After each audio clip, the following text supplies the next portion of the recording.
From a medical perspective, really, what sort of things can an energy practice like Spring Forest Qigong do for you? What benefits could it really have? There are numerous benefits with regard to Spring Forest and energy medicine. With Spring Forest, there are clearly psychological components to it. There is a huge relaxation response as well as physical responses that the body creates through the utilization of the techniques. It can't really, though, help you get well from a disease, though, can it? Well, the answer to that is yes, it can. And that's contrary to popular belief of many practitioners, but I've seen far too many responses to say no, it can't. It works very well with regard to a wellness model. One of the issues I have with our current medical establishment is that we are using a disease model. And this technique and Qigong utilizes a wellness model. So it is clearly a very, very strong means of preventing illness. But once it is in place, if indeed those circumstances are there, it allows for the body to correct those situations. How can it do that?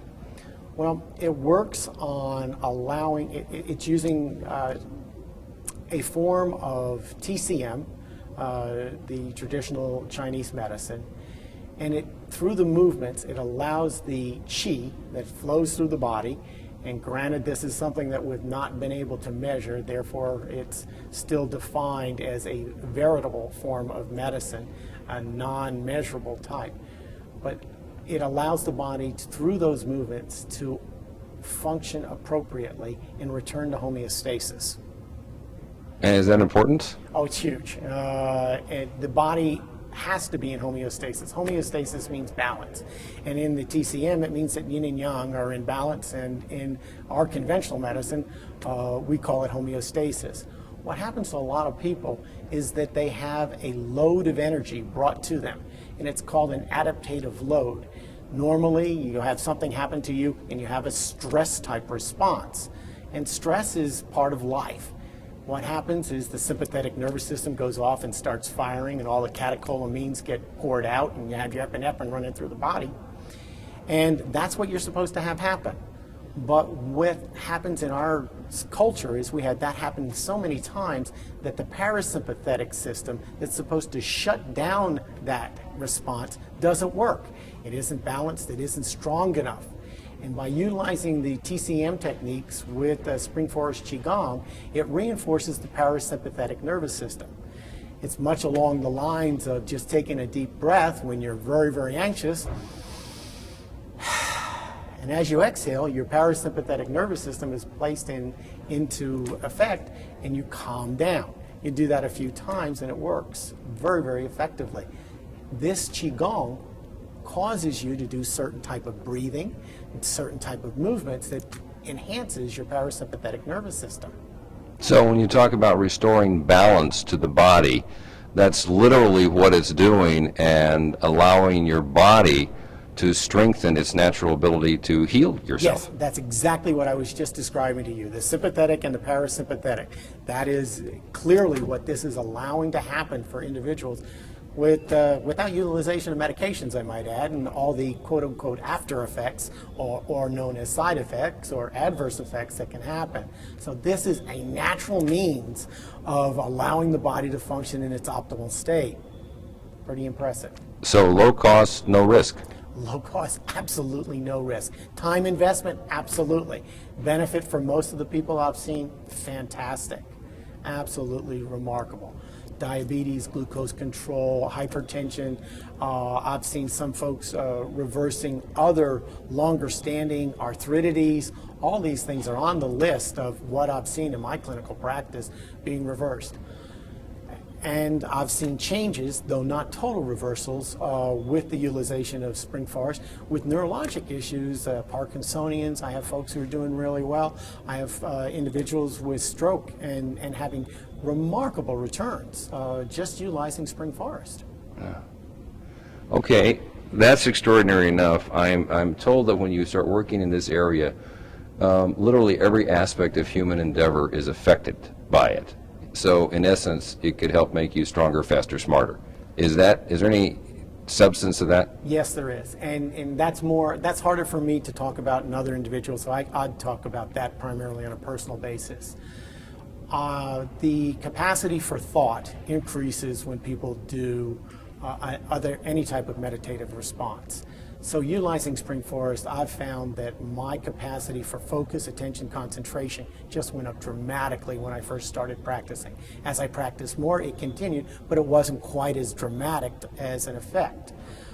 So that would be one personal aspect.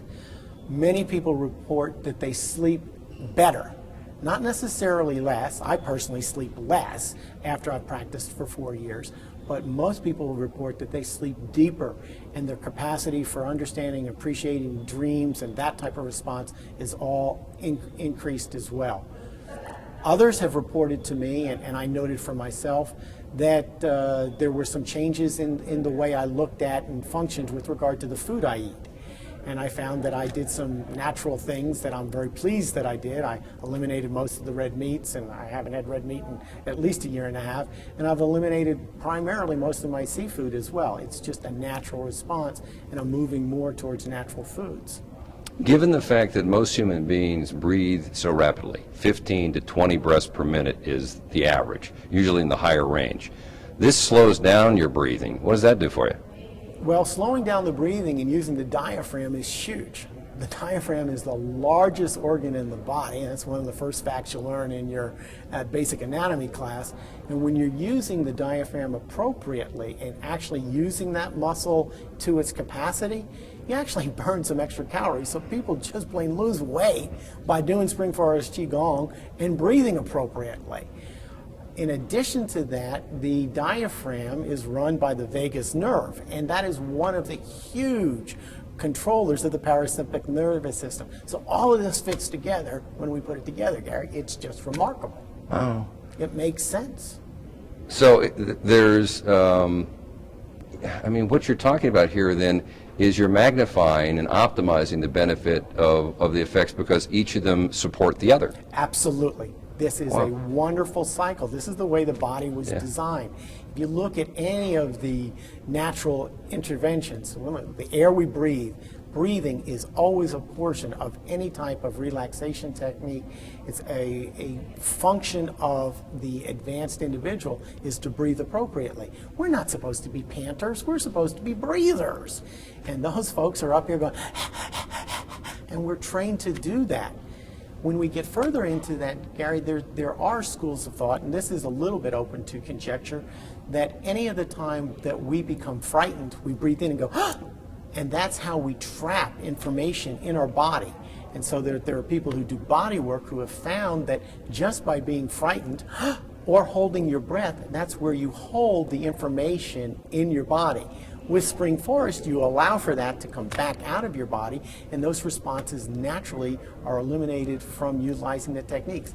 And when you move your muscles to enhance the removal of that energetic, that's why so many of the movements work so well for eliminating the body component, the cellular memory component. Back to the basic physiological effects of it, as you breathe slower, slowly, deeply, gently, you're increasing your lung capacity, right? And oxygen uptake? What all happens there? Well, you increase your vital capacity, and as you exhale appropriately, you actually eliminate, and towards the end of that, you take care of something that's called the functional reserve capacity. And that could be called, sometimes it's called stale ale. Excuse me, that was a good one. It's stale air, okay? So that actually that last little bit that comes out is squeezed out, and that's energy that's been trapped in you for a while with most of us. So you're getting more oxygen. Yes. And you're expanding your lung capacity. Yes. And what does that do for you? More oxygen in your body. It's your basic fuel, right? It's your basic fuel, and you're pumping nearly 65 to 70% of that to your old noodle up here, so you're thinking quicker and better because you increase your oxygen capacity going to the brain. That's been shown through lots of studies. And to the muscles, to the organs, to the tissues? What? Muscles, organs, and the tissues also are increased just through the oxygen capacity going out. when you're actually breathing deeply, when you study any of the power athletes, they all utilize breathing techniques. When you're talking about your endurance athletes, they all are working on maximizing their oxygen carrying capacity. The cyclers and all the wonderful stuff that we see about hematopoietin and all the advances that they're trying to make through diverting rules and things like that, it's all about carrying more oxygen to the cells. The cells need oxygen. A cell that doesn't have oxygen becomes acidic. And if it becomes acidic, it's a setup for disease process. Infection sets in. The oncolytic processes happen only in an acidic environment. If you maintain oxygenation and increase the oxygen capacity at the cellular level, you won't have these disease processes. They can't set up housekeeping. It's impossible for them. It's the way that the cell membrane barrier works. It doesn't allow for disease. So this, used on a consistent basis, allows for people to be healthy.